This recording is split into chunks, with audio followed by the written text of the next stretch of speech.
Melissa Zara yang merupakan seorang selebgram ternyata tidak hanya menjadi korban perselingkuhan suaminya RK dengan seorang pria, tapi juga menerima perlakuan KDRT.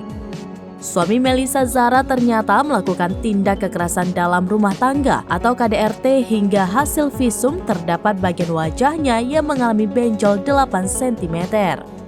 Tidak hanya itu, sejumlah tubuh Melissa Zara juga mengalami luka-luka.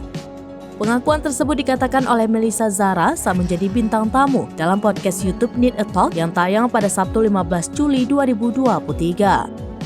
Lebih lanjut diceritakan oleh Melissa bahwa KDRT itu bermula saat ia, sang suami, dan teman-temannya pergi bersama dengan menggunakan mobil. Pada saat itulah ia mengaku jika teman suaminya menunjukkan sesuatu di handphone ke RK. Merasa curiga, Melissa secara spontan langsung merebut handphone itu hingga membuatnya sangat terkejut. Kemudian kasus ini telah dilaporkan Melissa ke Polres Kediri Kota terkait dugaan tindak pidana KDRT.